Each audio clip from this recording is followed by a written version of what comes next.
It's not your fault. As business partners, aerialists Laura Whitwer and Angela Jones may have an unusual job. But the tensions they experience are all too common. It's always tricky. It requires a lot of trust. It requires a lot of knowing where the other person is in space, anticipating. I love Angela. She's the only person that I would trust my life to. But I think at the end of the day, that if Angela and I were not working together, I don't know that we would be friends. You are never between my legs. You are never between my legs. This is... Why was I between you like that? I think our natural dynamics are kind of like, you know, when you try to stick two magnets together and the polarities are off. You got caught. Once! I got caught once! Laura and I are different in about every way possible. Angela came from the modern dance world, whereas I come from a theatrical background. I think she sees the world a lot in terms of black and white. I can't go back over. And I see a lot of shades of gray. We can cut it if you want to, but we did it yesterday. All I know is I do not have time to flip over, pull all that in, and then go. We fight all the time. Serious knockdown, drag out fights. I just want to decide one way or the other. We got into the fight of the century. But I'm feeling rushed no matter what. And we turned to each other and said, this is it. This is it. Can't do it. 2 months before the biggest show of their careers, the future of Laura and Angela's relationship looks bleak.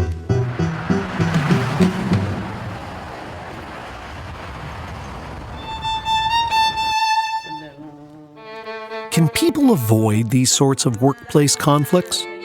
Dr. Richard Hackman, a pioneer in organizational psychology, thinks that under some circumstances, conflict can be a very good thing. He studied how groups, ranging from airline pilots to the CIA, succeed and fail when they try to work together.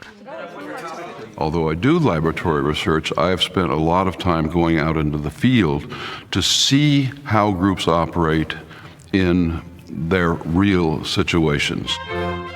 And now he's studying an unusual kind of orchestra. Orpheus Chamber Orchestra is very interesting. There's no conductor. There's nobody on the podium. So what can we see about how conflict is managed, how leadership is handled? Here, the group itself is doing all those things that in a traditional orchestra conductor does. We should decide whether we're going to go yep-a-pop-pop-bum or yep-a-pop-pop-bum. We can release like a natural way of not screaming it out. Not a 4, not a 6. Yeah, I just made a mistake. Yeah. I just want some resonance. All right, can we do it again? Let's just hear each other, enjoy it without going each part a little bit selfish moment. I'm going to write down something, not selfish, I don't know. No one's saying a word about this. Should we go to the end? Well, yeah.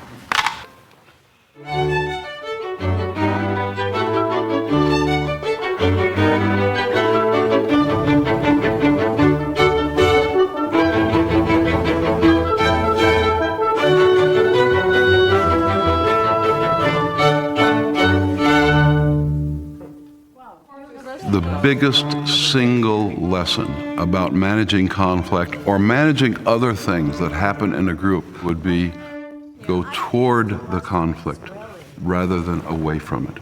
If what I do is to suppress it, to run away from it, to smooth it over, the conflict runs the risk just below the surface of seething and coming out in more destructive fashion later. As the deadline for their big show approaches, Laura and Angela seek help from a protege of Hackman's, workplace consultant Dr. Ben Datner. Tell me a little bit how things evolved as far as your respective roles. When we first started, I was the one who had all the experience in corporate events and things like that, because I knew kind of how it all worked, what they were looking for. In the beginning, I did feel like Laura was sometimes giving me the jobs that didn't matter so much. What was it that you felt like you weren't getting from the partnership? I felt like I wasn't being heard. Well, she was a doormat. She was a doormat, and my natural inclination working on it is as kind of a bulldozer. And then finally, I think I reached a boiling point. And she started to push back. I think one interesting tension that is always present in organizations is balancing the priorities. Laura represents performing, let's get it done. Angela represents learning, how do we do something new? And those two things are in tension with each other. Have you ever considered doing something like making one of you more in charge of certain performances? What I encourage them to do is realize that if Laura cedes a little bit on the business and Angela cedes a little bit on the creativity, they can actually have a more integrated partnership. Laura and Angela swap their traditional roles, and for the first time, Angela takes the lead, communicating directly with the client, an airline in El Salvador. I do want to explain my conference call with El Salvador a little bit because they're doing a relaunch of their company. They want a sense of transformation, rebirth, regrowing. Who has the other white still? I do. Okay, this? Yeah. Costumes, put them in your carry-on.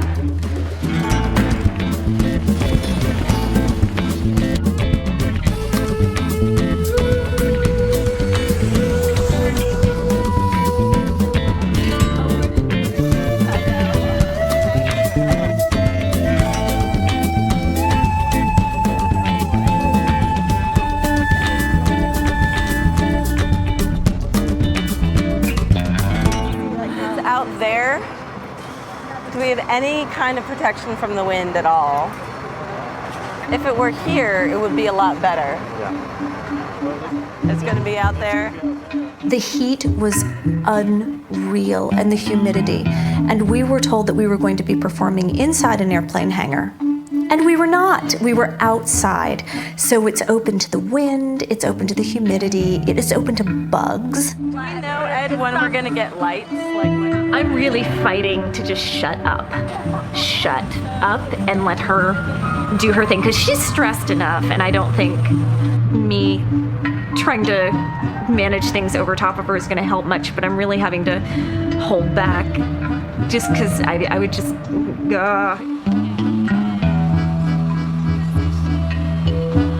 What did someone say to me once? Everyone's nice until you get to know them. And you just can't get to know a person on a very fundamental level without having a conflict. We needed perspective. The other person was wrong, dead wrong, all the time.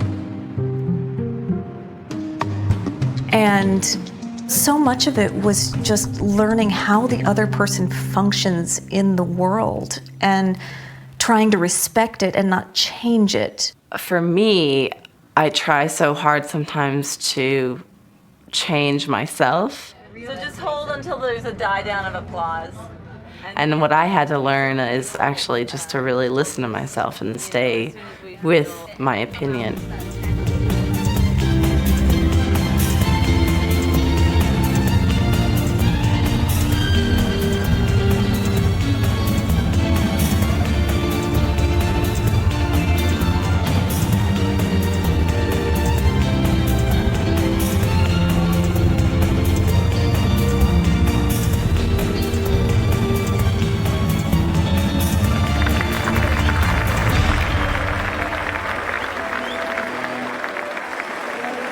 When we walked off the stage, I was so happy.